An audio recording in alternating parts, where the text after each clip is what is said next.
ప్రియులారా, మన ప్రభు అయిన యేసుక్రీస్తు నామములో మీకు శుభోదయం. ప్రతిదినం ప్రభుతో అనుదిన ఆత్మీయ ఆహారం. మార్చి 6 శుక్రవారం. నేటి లేఖన పఠనం 20వ కీర్తన. నేటి ధ్యాన లేఖనం 20వ కీర్తన 5వ వచనం. యెహోవా, నీ రక్షణను బట్టి మేము జయోత్సాహము చేయుచున్నాము. మా దేవుని నామమును బట్టి మా ధ్వజము ఎత్తుచున్నాము. నీ ప్రార్థనలన్నీయు యెహోవా సఫలపరుచునుగాక. వ్యాఖ్యానాంశం: దేవుని నామమును బట్టి అతిశయించుట. వ్యాఖ్యానాంశం: దేవుని నామమును బట్టి అతిశయించుట. వ్యాఖ్యానం: 19వ కీర్తనలో పేర్కొన్న సాక్షుల కంటే మించిన సాక్ష్యాన్ని దేవుడు ఈ లోకానికి అనుగ్రహించాడు. ఆ సజీవ సాక్షి యేసుక్రీస్తే. 16వ కీర్తన 3వ వచనంలో పరిపూర్ణ మనుష్యుడైన ఆయన విశ్వసించే వారిలో అనగా శ్రేష్ఠులైన భక్తులలో ఆనందించుచున్నాడని మనకు తెలుపబడుచున్నది.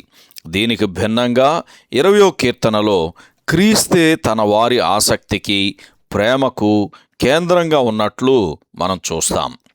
22వ కీర్తన 2వ వచనంలో, నా దేవా, పగలు నేను మొర్రపెట్టుచున్నాను, రాత్రివేళను నేను మౌనముగా నుండుటలేదు, అయినను నీవు నాకు ఉత్తరమియ్యకున్నావు అని శిలువ మీద పలికిన ఆయనకు వారు యెహోవా నీకు ఉత్తరమిచ్చునుగాక అని 20వ కీర్తన 1వ వచనంలోనూ 5వ వచనంలోనూ చెప్పుచున్నారు. అప్పుడు విశ్వాసి నిశ్చయతతో అతనికి ఉత్తరమిచ్చును అని 20వ కీర్తన 6వ వచనంలో పలుకగా, 22వ కీర్తన 21వ వచనంలో విడుదల కొరకు మొరపెట్టిన ఆయన నాకు ఉత్తరమిచ్చి ఉన్నావు అనే నిశ్చయతతో పలికి ఉన్నాడు. అప్పుడు మాత్రమే మేము మొరపెట్టునప్పుడు రాజు మాకు ఉత్తరమిచ్చునుగాక అని 20వ కీర్తన 9వ వచనంలో నమ్మకమైన వారు విజ్ఞాపన చేస్తున్నారు. ప్రభు అయిన యేసు తాను విడువబడి మనకు విడుదల అనుగ్రహించుటకు ఎంత మూల్యం చెల్లించవలసి వచ్చిందో, దాని వలన మనకు కలిగిన అద్భుతమైన ఫలితాలు ఏమిటో మనము గ్రహించుదుముగాక.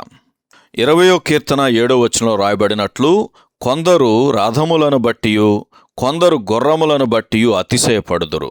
మనమైతే మన దేవుడైన యెహోవా నామమును బట్టి అతిశయపడుదుము. ఆధునిక మానవుడు శక్తివంతమైన, వేగవంతమైన తన ప్రయాణ సాధనాలపై మరియు అనేక ఇతర వాటిపై గతంలో కంటే మరి ఎక్కువగా ఆధారపడుచున్నాడు. అయితే క్రైస్తవునికి క్రీస్తుకు చెందినవారుగా ఉండటము మరియు సుందరమైన ఆయన నామమును ధరించటమే ఘనత. యాకోబు పత్రిక 2వ అధ్యాయం 7వ వచనం ఈ సందర్భంలో చదవండి.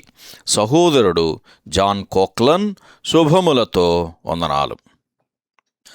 ఈ సందేశాలకు సంబంధించి కానీ, బైబిల్కు సంబంధించి కానీ మీకేమైనా ప్రశ్నలు ఉంటే ఈ క్రింది నంబరుకు వాట్సాప్ ద్వారా పంపించండి.